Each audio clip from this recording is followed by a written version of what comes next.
Hello, friends. We're back again. It's Fightful Overbooked. It's December 24th, so clearly Jeremy and I have absolutely nothing better to do for your weekend but to sit here and entertain you with another episode of Newsworthy. Jeremy, how you doing? Merry Christmas soon. Merry Christmas and happy holidays and happy Hanukkah and happy Kwanzaa and all of the stuff that you may celebrate or may not celebrate. Joel, where's your festiveness? Joel, I got a nice little, Christmas. Oh, it looks like a sombrero here. It's actually a cowboy hat. See, everybody can see the Christmas cowboy hat that I got rocking. It doesn't quite fit over my headphones, but balance it. Where's your festival spirit, Joel Pearl? I left my yarmulke in another room. Yeah, balance it out. Oh. No, and that's the end of that. I was trying to balance it. Didn't work. But I can wear it like this. And again, it looks like a Christmas sombrero that I'm wearing. Regardless, Merry Christmas, everybody. Joel Pearl's being a Grinch or a Scrooge and is not in the Christmas spirit at all. I am very much in the Christmas spirit insofar that my lights behind me are actually green and red. So you can't see it, but they're there. You see the green in the corner there. Green. I don't see the red. I feel like you're lying to the people, Joel. The don't red lie is to up the there. People. Here, hold on. Here. Yeah. Red. That's not red. That's like a pinkish like floral color. Pink. It's kind of pink, but it's supposed to be red at all. Are you colorblind? No, if I were, that would be like blue. Do you know how colorblindness works? It's not red. I'm trying. Don't lie to the people, Joel. I'm a Jew. All we know is blue and white. And green. Our colors. And we get green sometimes. And green also gets you to leave a thumbs up on this video, so why not? By the way, when Jeremy came on with that hat for this conversation, for this show, first thing I said was Mickey James is ready for Christmas. It looks like something Mickey James would wear. Maybe I'll send this to our pal Ella J, and she can toss it over to Mickey and hand this, and God. She can do it for the. Look at it. It's all. Look at it. I didn't even realize it had the studs in it. Yeah, that's amazing. Bro, look at it. Holy shit! She's got to come out to hardcore country and just sing with. Oh my God, that is it. I'll send this to Ella. I'll send this to Ella, and she can pass it along to Mickey. Oh my goodness. Well, don't pass up on us. We got 5 stories from the week that either clogged your news feed or you were batting down the hatches before a big storm. So who knows what happened. I've had a busy week. So we're going to find out. I'm going to learn about some of these along with y'all today. Are you ready, Jeremy? I'm ready, I guess. Number 5, Stephen A. Smith would be a heel manager, but nobody is allowed to touch him. I saw this. I read this. I love this. Stephen A. Smith was on First Take. He had Ric Flair along with him. Plenty to say. Never shy with words as Stephen A. Smith. Talk to me about the article because it's entertaining as hell. Okay, so I saw this getting posted by people, and they were framing it of Flair's comments. And it was like, oh, WWE is interested in bringing in Stephen A. Smith to be a manager because that's what Ric Flair said. Because Ric Flair says in there, like, just talk to WWE. They're interested. Like, Ric Flair didn't just talk to WWE about bringing Stephen A. Smith in. Come on, people. Come on. Like, if your source is Ric Flair said this, that WWE, Flair has admitted that he ain't talking to people in WWE, although he did say he's talking to Kevin Dunn, so who knows. But Ric Flair ain't a credible source on this matter. All right. So I framed it around Stephen A. Smith's comment because that I feel like that is the actual story here, not Ric Flair spouting off some nonsense as Ric Flair is one to do. As far as them bringing in Stephen A. So Stephen A is like, I'd be a great heel manager. Bobby the Brain, He-Man, Phil Heyman. I love those guys. They're great. Bless Stephen A. He's great on the hot take shows. The cadence of his voice, how he hits his peaks and valleys and everything. He's fantastic. He gets people talking. He goes viral on the NBA Twitter and the other sports Twitter and everything. How would he do as a wrestling manager? I feel like it could be very, I forget his name, the Ball dad, LeVar Ball. It could be very LeVar Ball when he was out there. Like, oh yeah, he's great on these sports talk shows. And then he went out there for WWE, and it doesn't quite fit the same way. I feel like that's what it could end up being if they brought in Stephen A. Smith. But they get the buzz, and they get, spots on ESPN, and that's what they care about. One of the worst episodes of Miz TV ever to air. on Monday Night Raw, and that's saying a lot with the Ball family. LeVar coming yeah. down to the ring and his walk and everything, and then jumping in there Them and dropping swimming. F-bombs during the segment, Yeah, and I mean, Miz is just like, he handled it well, but God, that segment was not easy, not easy for Miz.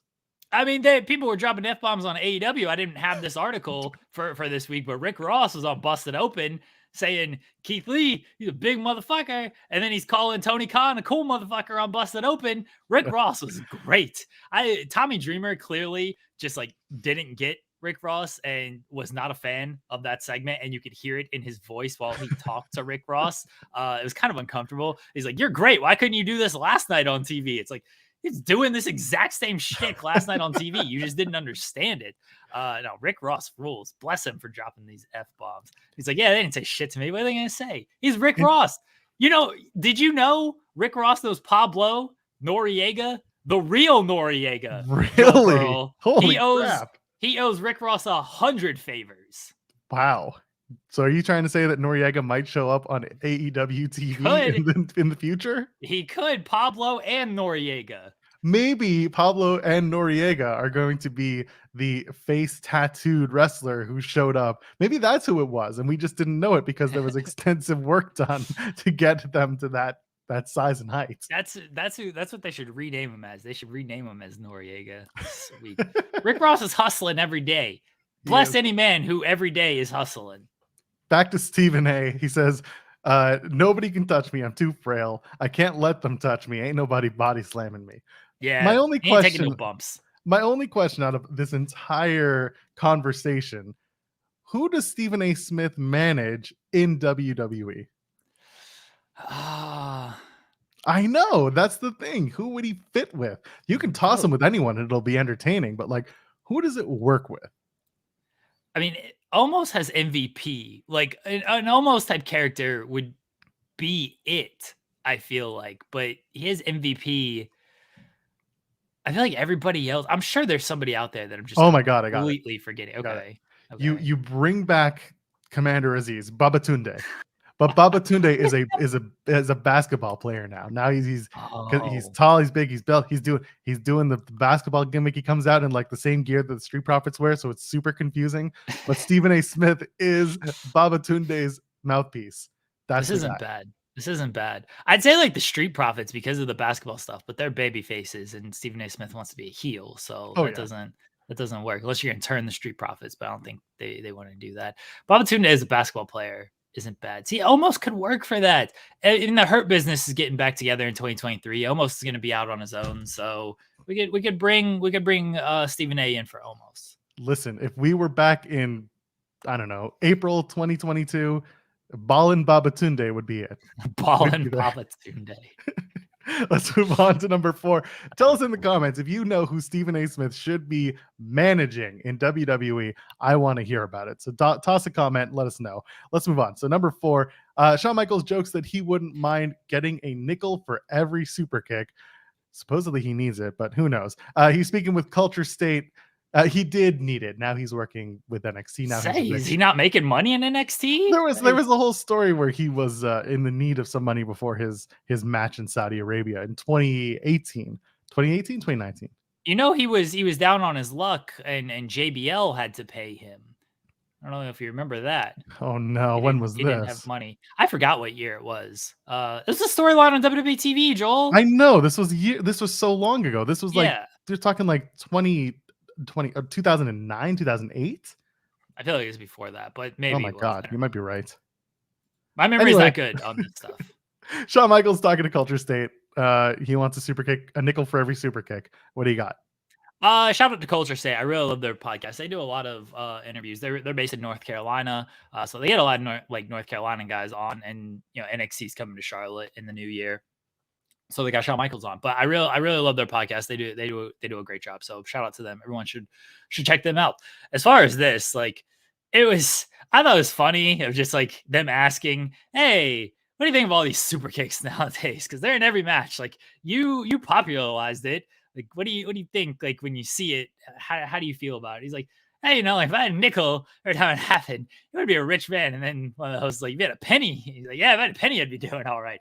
The super kick it's been a big topic for a while, right? Like it's in every match now. It's a transition move. It's become like the Canadian Destroyer. Like I don't like when Dustin Rhodes is out there doing the Canadian Destroyer. Get out of Well, here. the good thing he's doing a code red then. No, yeah, I guess It's so. the same move, I guess. He rotates pretty well on it. For as old as he is, like he's doing well with the He should Canadian call it. Destroyer. He should call it the Rhodes Station. The Rhodes Station. It's not bad actually. It's not bad. And the super kick has just become it's just a move in every match. So it was just interesting to hear Michael's comments on it. I like that he has a sense of humor about it. He said like, "Hey, they're paying homage to me. Like it's cool. It's cool to see. It'd be cool. It'd be funnier if he was like bitter about it." And he's like, "I popularized this move. Now they're just neutering it and making it mean nothing. Like now when I use it, it means nothing." Or he says like, when I use it, clearly my leg has more power in it, and that's why I can finish people off with it. But I thought it was interesting just to hear his take because I'm sure he's commented on it before, but I don't recall him actually commenting on how much the super kick is just being used nowadays compared to when it was just back in the day, him using it as a finisher. It's also interesting that Shawn, he's not very serious about himself anymore, right? No. And so as a result, a lot of his interviews are funnier, a lot more engaging. I know Shawn Ross Sapp has put over in the post NXT calls. Shawn is very to the point and doesn't just talk around the questions that are asked. He attacks them head on, and I think a lot of people appreciate that. And as a result, because there's less ego involved, the actual questions are answered properly and entertainingly. Like he's good. Like this is one question, and he turns it into like a very funny comment that he can get a lot of money out of this. Shawn, I feel like we've talked about this before. Maybe I'm wrong. Maybe I've had this conversation with the wife.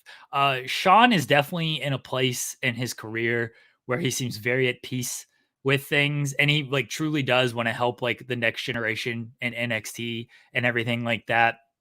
And he can look back on his career and realize all the mistakes that he made, the ones that he can remember and the ones that he can't remember. He just chalks it up to, yeah, I probably made that mistake. Thanks for reminding me about it. But he seems very at peace with everything. And he's not like one of these bitter old guys that you read a lot about and that make a lot of comments like, oh, the guys nowadays just do this, this, and this. Like, Shawn's like, now times have changed. Stuff has changed. Like, it's my job to just sort of help with this stuff. But I find him very good in interviews and on media calls and stuff. Does he always give you the most like straight to the point answer? He'll answer the question, but is it like just like he doesn't always know everything? Like the William Regal stuff, for example. He's like, yeah, I found out when you guys found out. It's like, really? Did you? Like, I don't know if I quite believe I that feel like maybe he type of did. thing. And see, that's the thing is like Shawn can be so aloof sometimes that, yeah, maybe he actually did find out then. But yeah, I find him fun in interviews because he's not afraid to admit stuff. He's not afraid to be like, yeah, I screwed up there. If he doesn't remember something, he doesn't remember it. And then he has a sense of humor about a lot of stuff because look, he's in a great position in WWE. He's revered by pretty much all of his peers, at least the majority. I'm sure there's people out there who don't like him, but the majority of his peers seem to really like him. Even, the guys that he's connected with NXT now, NXT before, who have left and gone on, they're still all saying just like great things about Shawn Michaels. So seems to be at peace with everything and good on him for it. Yeah, Still didn't need to absolutely. come back for that Saudi match. That was bullshit. No, he didn't. And he's been on record as saying, the PC is a good place for if the PC had been around when he was around, it would have been a life-changing experience for his long-term career. And I agree with that. And I think that if he carries that weight into his job at the PC, then he's already like halfway there. And then he gets to influence the talent based on that. Who would have been the Shawn Michaels at the PC in 1995? Like early 90s, maybe. Tugboat. I don't know. Who would it be? Would it be like Kowalski? Oh, that would have been Kowalski would have had hilarious. Jose Lothario. Yeah, you think we would have had like that PC job? Yeah, Jose would have been like whipping people, but he would have been like very loving about it. Which is it's like so really he would have been the Bill DeMott of his generation and probably not lasted. Yeah. I don't know who else it could have been. I mean, listen, he gives Stu Hart a PC, and we know what happens. He's Oh got a dungeon. He had a dungeon. Let me grab your arm like this. Anyway, let's go on to number 3, so I don't have to do that ever again. Merry Christmas, everybody. George Kittle is open to. Let's do this again. George Kittle is open to all opportunities when it comes to wrestling. George Kittle, who's a huge gamer and also plays football professionally for the NFL San Francisco 49ers. He was gifted a jersey by Penta, or a mask by Penta, which is very big. I love that. He was on Mac and Murph and Mac, and talking about the show. He's open to all opportunities. Is George Kittle, big wrestling fan? Let's talk about it. So here's your Jeremy's news writing tips. This is one line in an interview. I really basically did. Yeah, it's one line. It's legitimately one line. Like the headline is the line. Basically, that's it. Like, you don't even never accuse me of clickbait. I said that after the Chris Statlander article that I posted yesterday, but I'll do it. By the way, is Chris Statlander, is she cleared for competition? Not yet. Okay, good. Thank you. Thank you. I did laugh. It's so funny because like she posts that, and I take off on Thursdays, which just means I do 10 posts instead of 15 posts. But she posts this, and like, people are tagging me in this post, like, Jeremy, you gotta write this, you gotta write this, you gotta write this. Like, oh man, because my brand is strong. People know, who I am. I don't want this much recognition, but you gotta write. Everyone's saying this. I was like, all right, I'm gonna have fun with it because this is the headline she expects, and so I'm just gonna put in parentheses like everything. So I wrote it how I wrote it. People seem to enjoy it. Yeah. But yeah, I don't know if I like that people want to tag me and like, you gotta write this headline, because I'm just branded as the headline guy, which, I guess I do that to myself anyway. So what can you do? Anyway, what was I? George Kittle. Okay. Yes. So it's one line in this interview, but I listened because I know Kittle is a big WWE fan, wrestling fan in general. Like he's got a connection with Penta. He's wore like Steve Austin shirts. I think he even wrote an article, like he left like one of the press conferences early so he could go to WWE TLC. Like he's a big time wrestling fan. The point of all this is like a lot of sports players are wrestling fans. I write, I feel like at least once a week, I write about a sports star talking about wrestling. There's a bunch of like Damian Lillard articles on the website, like Giannis Antetokounmpo, bunch of that stuff. And my point to all this is like, if you know there's a sports player who's like a wrestling fan or has gone to shows or and then like did a media interview or whatever it might be, like listen to some of their stuff and then pick it out and just find an article out of it, because it's like good crossover content. Like I saw this get picked up by like wrestling sites, and then also by like San Francisco 49ers sites. We're picking up this article of like, oh, George Kittle, he might have a future in wrestling. Like some NFL sites we're kind of picking this up and stuff. Like this is just content that if you're, again, I always talk about on this show, like if you're looking for different avenues, different ways to try to build up some content or different ways to try to get into news writing or anything like that, like listening to interviews with like wrestling involved athletes who may, again, just went to a show. They know they're on record as to liking wrestling. Of course, read the description. Like if there's no wrestling related thing in the description, then you could probably skip over it. You don't have to read everything or listen to all of that stuff. But if you know that they're involved in wrestling or they might be asked about wrestling, listen to it and you might be able to pull something out of it. And that's what happened here. I knew George Kittle, big wrestling fan. It said in the description of like, we asked George Kittle who would win a 49ers Royal Rumble. I was like, oh, okay. So they clearly are going to ask him a wrestling question. Maybe he'll give a little comment. One line. That's about the only real comment he gave. And I was like, well, you know what? I could still turn this into something. Kittle, by the way, said he would win that 49ers Royal Rumble. He did. He wasn't very humble about it. No, not at all. he said knows what he's doing. Yeah, he's like, I would win. I know what I'm doing. So, and then he says, people don't. Yeah, and then he gives credit to Nick Bosa and Deebo Samuel. So good for him. That's so fun. I like George. I think he would be like, I never know how good these people, like these athletes, would be in like a professional wrestling environment. Like Gronkowski did it. Like Gronkowski was, he was there. I think Kittle would be pretty good at it though. I really do. So if that was what he wanted to go to, I think he could, make some money in this business. All he's got to do is take a large bump off of a scaffold or something comfortably. Yeah. That's it. without Pretty good. hesitation. It works.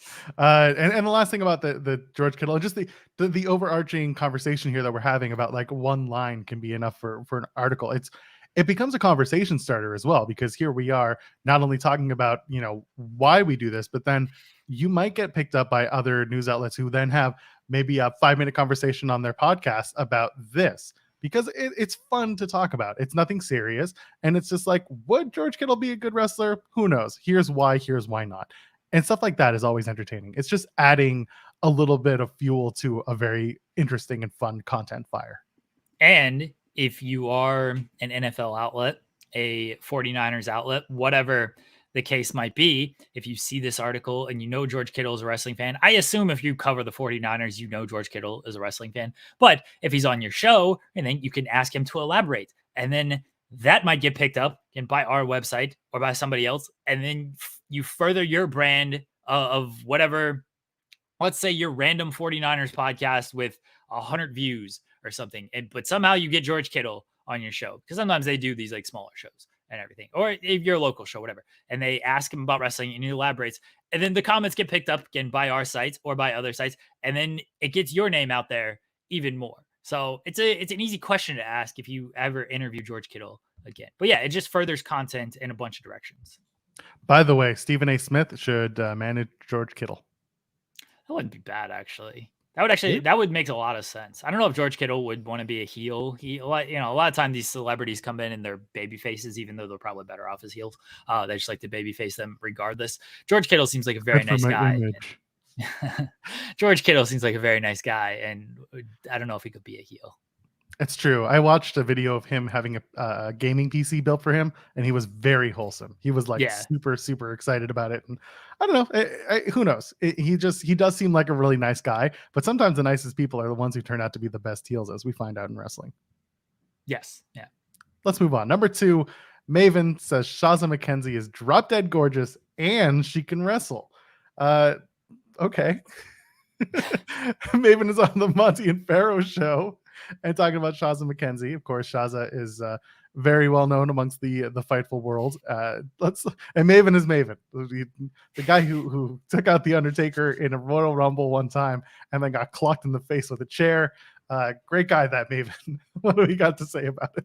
All right, so look, am I going to listen to Maven did for some reason I saw a bunch of interviews by him pop up on my feed, and I'm like, why is Maven doing so many interviews? Bless him. He got a lot. He's got that Cardona and Myers rub, and now he's just like, gotta talk to everybody. He does. He was on a bunch of stuff though, and I'm like, okay, sure. So he does this interview, and I didn't have too much to listen to on this day. I think it was like on Monday. I didn't have too much to listen to. I was like, whatever, I'll throw this Maven interview on. So I listened to it. And then, so for those that don't know, Shazza McKenzie, big in the Fightful world. She's much better than Shawn Ross Sapp. But when she did an interview with Shawn, she talked about Maven and how much like Maven had like influenced her, and like Maven was like her guy and everything. And she got to meet Maven during WrestleMania week, and she was so excited, but she was like disappointed she didn't get to work with him in the clusterfuck at GCW. Like, she got eliminated like right before he came in and everything, and she was like very disappointed by that. But like she said, Maven is my favorite wrestler of all time. Look, that's her favorite wrestler. All right, she just saw him on TV and was like, Maven, that's my guy. Bless her. Good on Shazza for just picking somebody like that. So I listened to this Maven interview, and he's asked about Shazza McKenzie, and 9 times out of 10, something like this happens. I'm probably not thinking much about it, because like, okay, like they just asked about this person commenting on it. Is this a big deal?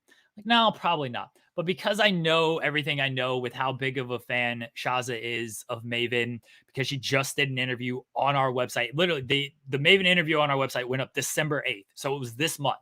So because she just did an interview on our website about Maven, because I like Shazza, she's a Taylor Swift fan as well. She's always been very nice to me, dating back to when I first interviewed her at Full Gear 2019 at StarCast. So she's always been very kind to me, getting good relationship with our website and everything. I heard Maven say this stuff about Shazza, and I'm like, this is something worth like running, picking up, because I know it'll mean a lot to Shazza.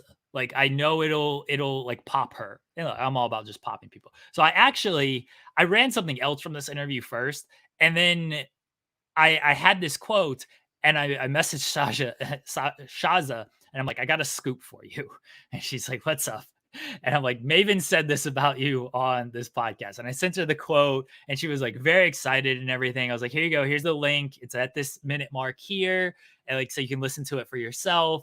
And then I was like, I'm going to run the article tomorrow. And she's like, oh, thank you. Like, she was just very appreciative, very kind about everything. And I ran the article, and, she retweeted it and said how happy she was to read all this and everything.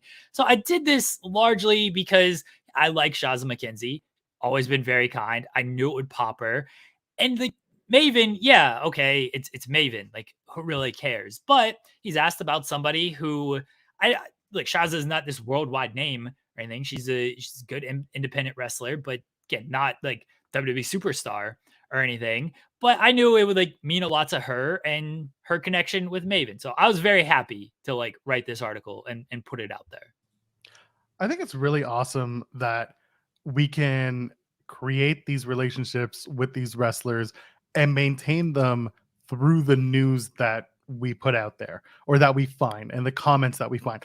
I think that is a very healthy way to engage with wrestlers as like media members instead of the way that some other people choose to do it. I think the way that you're explaining is a very good and healthy way and something that I think a lot more wrestling media members should consider in the future. Like I don't like doing scoops, not a scoopster, don't want to do any of that stuff. I will leave it to Shawn. The wrestlers that I have somewhat of a relationship with, and by that I mean I maybe message them once every 3 months or something like that. Like, I don't have a huge relationship with a lot of wrestlers, but yes, this is something that like, if I know, like, okay, so people know that Jameson Ryan has been on Spotlight a bunch of times. Really like Jameson, really nice guy to us. If somebody, it could be anybody, just says like one kind thing about Jameson, I'll probably just run an article on it because I know it'll mean a lot to him. Take Fodder, who was on our show, Psycho Boy Fodder. He said something nice about John Schuyler on our show. And like, okay, is a wrestler praising a wrestler like the most breaking news thing in the world? Absolutely not.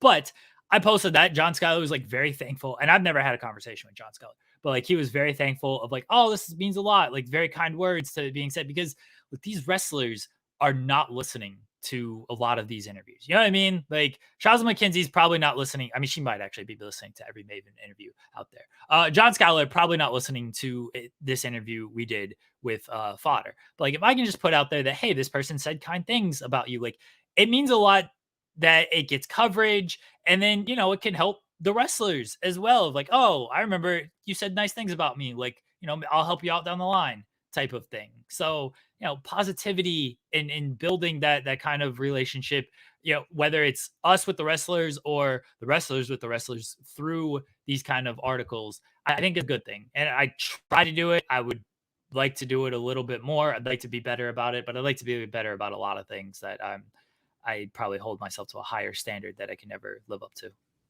Looking forward to Man of Few Words, Daniel Garcia joining our podcast. I've tried to message Daniel Garcia. He'll probably now. I can't say anything bad about him because he'll put my DM out there. Toss that DM. Yeah, my message to him was, I mean, I will be totally transparent here for people who may or may not know. I'm working on a Speedball Mike Bailey feature in his matches in 2022. I've talked to a lot of wrestlers. I've messaged a lot of wrestlers. Not everyone has gotten back to me. He wrestled Daniel Garcia this year, so I messaged Daniel Garcia to try to get comments on the match, and that's it. So that's my message to Daniel Garcia. If he ever tries to blast me or if I say something, I love Daniel Garcia. He's fucking fantastic. So I can't imagine actually saying a negative word about him because he rules. I've watched him wrestle RJ City in a match that was much more entertaining than it had any business being. Oh, Daniel Garcia is so good. Like, in ring, technical wise, amazing. And the stuff with Jericho, like him being a sports entertainer now, is awesome. I actually think he's a little bit underutilized, if anything. I feel like he could be doing a lot more. I agree. Hey, DG, let's talk Jeremy. That's what you should do. Let's move on to number one. Michael Mansury details his WWE exit, joining AEW, and his goals in AEW. He was on the sessions. This is where I didn't have a chance to listen to this yet. My very quick anecdote. I recently switched phones, and because I went from iPhone to Android, I'm going back, by the way. I was moving my podcasts over because the podcast app I use on Apple doesn't work with Android. So I somehow did not get the sessions on my new queue. So I found out very late, like I'm talking middle of this week, that Mansury was on the sessions with Renee Paquette, and I missed a whole bunch of other episodes of hers. So let me know, because I'm really interested in what Michael Mansury can and will bring to AEW and to the rest of this story. So talk to me about it. This is it's been touted as a very big hire for AEW. Well, first off, he was on the sessions on Thursday. So if you missed it middle of the week, which I assume is a Wednesday, then it hadn't been out yet, No, Joel. my week starts Sunday, so clearly I'm giving you even more fodder here. Okay. Second off, why would you go from Apple to Android? What kind of stupid mistake is that? I was offered a good deal and I wanted to try something different. I was an Android user for many, many years, and then I started working for a company that dealt exclusively with Apple products. I enjoyed it, but I was wanting to get a new phone. Turns out the new phone I got was not the one I wanted. I got You a can't Galaxy Note 20 Ultra, by the way, so I didn't like skimp. I got a good phone.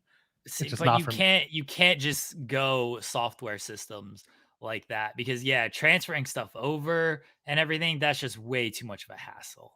Once I you had the commit, time. I gave it a nah. month. I gave it a month. I mm, tried. I didn't just in and out.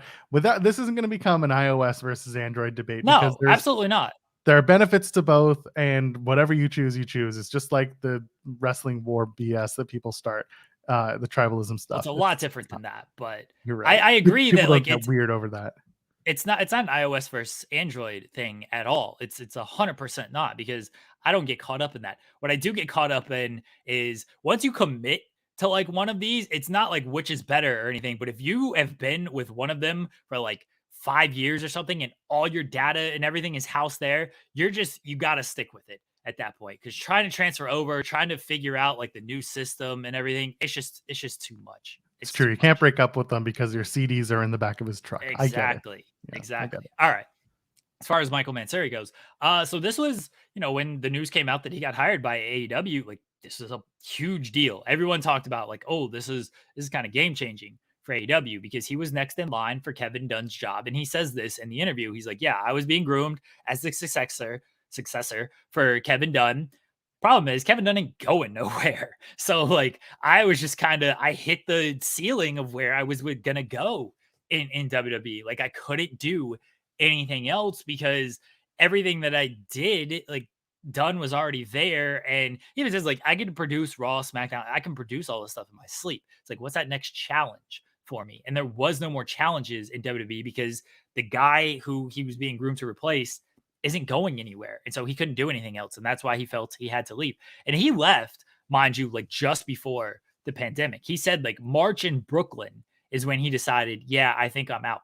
And then I think the pandemic hit like that week or the week after, and they had to move everything to Orlando. And he said he was given the opportunity of like, hey, do you not want to leave? Like, we're going into unprecedented times. We don't know how long this is going to last or anything. Like, do you still want the security? And he's like, no, like, if I don't do it now, like, I'm going to have to do it. Like, I'm not going to do it. So I just got to do it now and take this risk. And like, good on him because look, if I'm giving my resignation and then a pandemic hits and then I'm like, ooh, I don't know the future of anything right now. Maybe I should just stay here. I'm safe. I'm comfortable. I know I got this coming in. And granted, he still could have been released because they released the people during the pandemic. They didn't care. It was like he could have just easily stayed. He's like, nope, I got to bet on myself and take this risk. So good on him. So he's ton of experience, seems to definitely know what he's doing and everything. Again, a lot of people were excited about him joining AEW. Even WWE people were excited about him and being back in the wrestling business and everything. So he just opened up about everything. Good relationship with Renee. They talked a lot about it. He worked a lot with Renee during her time in WWE. He worked on like WWE backstage. He worked on Talking Smack. He worked with NXT, and now he's coming to AEW, and we might just see different stuff. He said he was excited to work with guys like Starks and MJF, work again with FTR, work with Jade Cargill and everything. So we'll see what he brings to the product. I think it'll be changes that like we notice, but they've already talked about they're having redesigns for January 4th and everything. The new year they're gonna overhaul the set and for Dynamite and Rampage, and I'm sure make other production changes. So that stuff we will easily notice. I think we're gonna see some stuff that like maybe we don't notice that will be better under him, that just kind of flies under the radar because we don't always think of these like production things when we're watching television. We're just watching, the wrestling and the wrestlers out there. Shaky cameras, lots of I mean, we pyro. notice it when it's bad, but like when Yes. it's like good stuff, like because I thought like the way I don't know how much like Mansory did with Dynamite this past week, but I thought that was a good show when it came to a lot of the production stuff. A fireball, that was the best fireball Chris Jericho's ever done. I don't know if That that's a was Mansory ball, but no, that was a Jericho making up for the other fireball. That was I feel bad for Action Andretti fireball. That's what that was. yeah. He's like, you're Anyway. gonna beat me. You're gonna really take this fireball, kid. But yeah, like it'll probably be stuff that we don't fully notice, but it seems like he's gonna have a pretty big impact on stuff because everyone's excited, and we could see some shifts that we just aren't fully privy to as just watching the on-screen stuff. And maybe there is stuff that we do see, he just won't get credit for it because he's a guy behind the scenes, and a lot of times, unless the wrestler specifically outright says like, oh yeah, Mansory helped me with this, we just won't know about that stuff. I know TK watches this show religiously, has it on every single week. I know this. Merry Christmas, TK. By the way, I'll do that interview at the Toronto Four Seasons anytime you want. We'll do it. Really, a couple things I personally that's on my wish list for production updates. Lighting is a big one at the shows. I noticed that some of the lighting is a little all over the place, and it could be better. It could be well adjusted to be just more focused on the right places and not just where it is now. And the other thing is the sound, the audio, the way they pick it up. It feels like they have the audio going from literally one corner of the ring, and also in the arena, it's like a speaker that's just shooting out from the stage. It's not very well represented live. I think little things like that, and also backstage. I mean, we talk about the audio issues on other shows all the time. Little things like that incrementally changing will make a huge difference in the AEW production and the product. It will get me more invested. It won't feel as, I don't want to say it's low caliber because it's not. It can be better. And I'm hoping that someone with the experience that Michael Mansory has, he brings that to the table and uses that. Yeah. I mean, I don't notice a lot of these things. I don't, it doesn't particularly strike me with the lighting and the sound and all of this stuff. But people like you, I'm sure plenty of other people will notice those smaller things that hopefully he does have an impact on as far as that stuff. Again, the stuff with like the wrestlers, because Renee talked about like how much he would like coach up certain people. Like, and they talk about the famous Talking Smack segment with Miz and Daniel Bryan Danielson. And like Miz is talking and like he's telling Renee like wrap it here because if we like cut in the middle of it, it'll mean more than him like finishing and everything. And like little things like that we're just not privy to that can go a long way in the impact of a segment that we notice like that it happened. Oh, they cut him off there, but we don't know why it happened. And that was apparently one of like his calls. So that's the stuff that I think wrestling fans just like aren't going to notice that will help make an impact in AEW. Now we're going to have a weekly Mansory watch. What's he doing? What did you do? Was this planned? Is this part of the show? I'm looking forward to it. Jeremy, happy holidays to you and to your family. We're going to wrap it up here. What do you want to promote going into the holidays? Don't follow me on Twitter. Follow Steven Jensen on Twitter at @FightTalk_. Subscribe to Fightful Overbooked. Leave us thumbs up on videos. We're doing stuff. Are you doing a show on Christmas, Joel? I don't think so. If I do, I mean, I'll be with my in-laws. So if I do, I'll just show up and do it. I'll have my mic and my boxes with me. So maybe. You want to do one with me? I'll do a show on Christmas. Sure. All right. Well, aren't we talking about doing one on New Year's Eve or something? Oh, I'm definitely doing that. The New Year's Eve show is definitely happening. It'll be earlier in the day. It won't be like 11 o'clock or anything. We did it last year.